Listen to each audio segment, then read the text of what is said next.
Hi, today is April 21st, 2026. It's currently 7:55 in the morning. We're on the roof of the Price family. It is 72 degrees. We see a lot of wind and storm damage on this roofing system.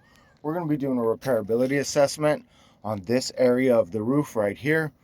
This is on the front slope. We have an area marked out with X. This is the designated shingle that we're going to be removing and reinserting.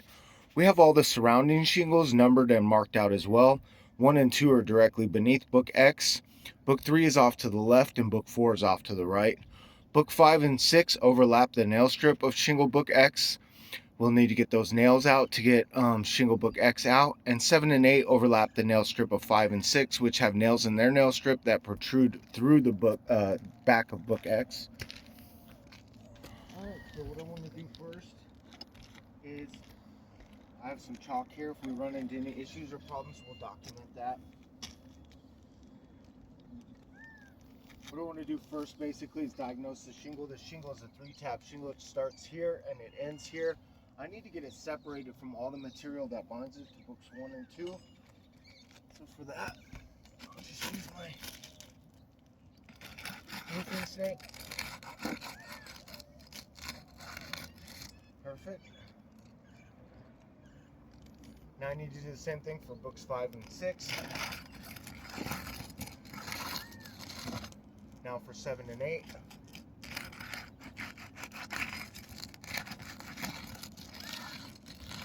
Alright, now I want to remove the shingle from the decking. I need to get all the fasteners that hold it into place out. I have a thinner roofing snake in here that I like for this. Just because it's so thin right here, it helps me get the fasteners out. So we have staples.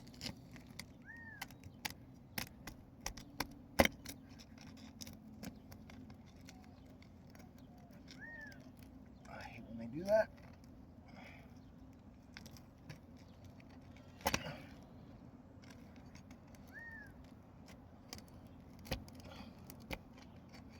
What's going on here? The staple doesn't want to come out. The staple's being difficult. It's too early in the morning for this. Oh man.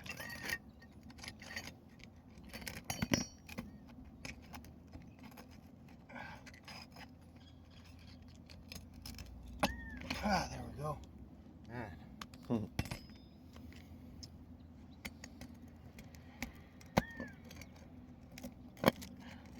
Once again, it did the same thing.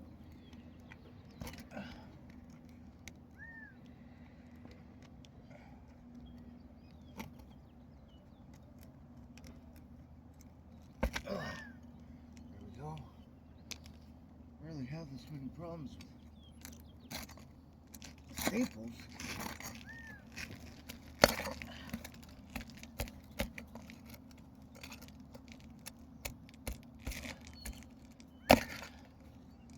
There we go. Now we're getting some forward momentum.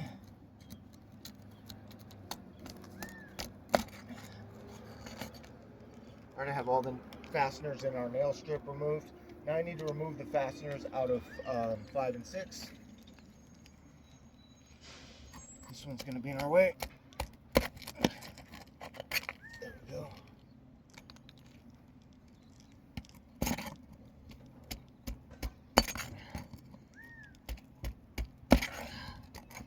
Wire is giving me such a hard time today.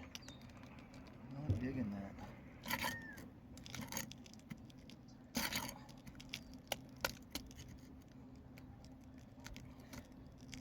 I guess as long as they're not ripping or tearing through, it's a good thing. There we go. It goes all the way up here. See if we can get it out now. It might be able to slide right out. No, we still have one fastener somewhere up here. Not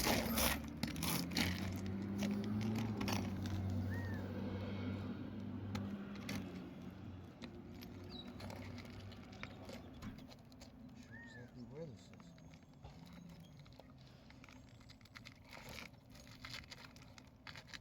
that's not good. There's no fastener here, but it's stuck in this corner. Let's see if I can pop it out.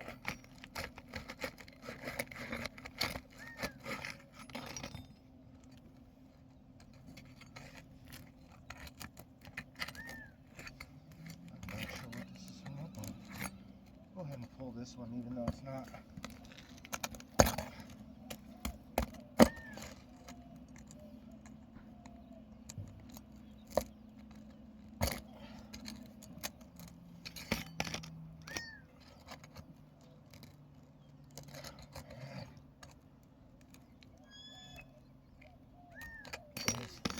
Giving us problems today.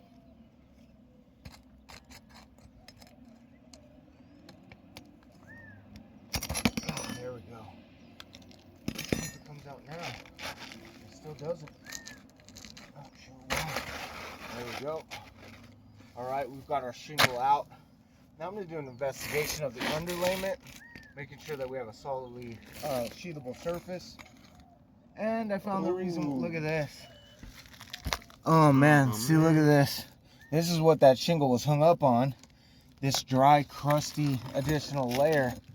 Look at this nail here. Oh man. And now we just see by pulling the staples, jeez, this layer is just falling apart.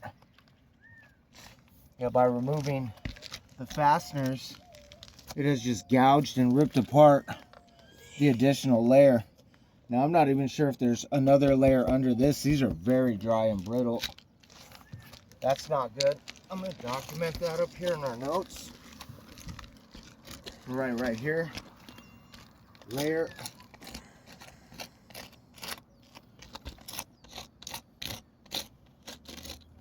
Times 2. Because we know that there's at least one additional layer. There could be more underneath there. I'm not even sure if that's the only one. Now what I'm going to do is I'm going to clean up the area a little bit, get these fasteners out of the way. I'm going to take this shingle book. I'm going to measure it so we have some good dimensions on camera, understanding what the shingle is. It's a 35 3/4 by 12 inches. Now I'm going to take the same shingle book. I'm going to line it back up in place where it was.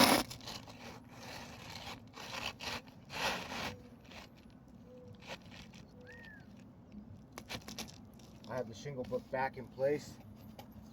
Now I'm going to use the roofing snake and 1 1/4" per coat roofing nails to reinsert. The reason why we use the roofing snake is so we don't have to lift books 5 and 6 more than necessary to get an appropriate nail stripe. Now the problem is that this original roof layer was shot with nail guns, which stapler, which helped it go through this additional layer. I'm going to be hand driving the nail, which is not going to be suitable for a double layer. It's not a great repair method. These nails need to be shot through here. That's one.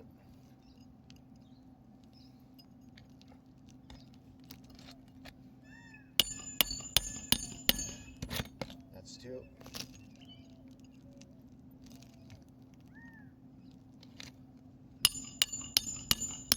That's 3.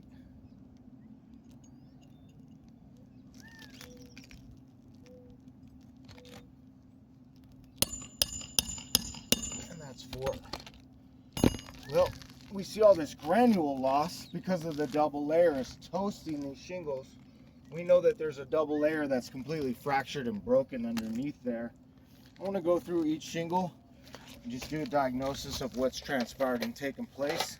So first of all, let's get this marked out again. This is book 5 and this is book 7. Chalk starts to come off. Book 5 starts here. This is book 6. This is book 8. Man, the granules are so bad the chalk won't even stay on. Alright, so we look at book 1. Book 1 has just tons of granule loss. Book 2, tons of granule loss. Book 3, book 4, same thing, lots of granule loss. Let's look at book 5. Look at this right here. We now see creasing right here. This book has begun to crease. We see it all the way into here. Crease. Lots of granule loss. Book 7 starts here. It looks like it's okay. Look right here on book 8. Book 8 has a large crease right here. Just tons and tons of granule loss.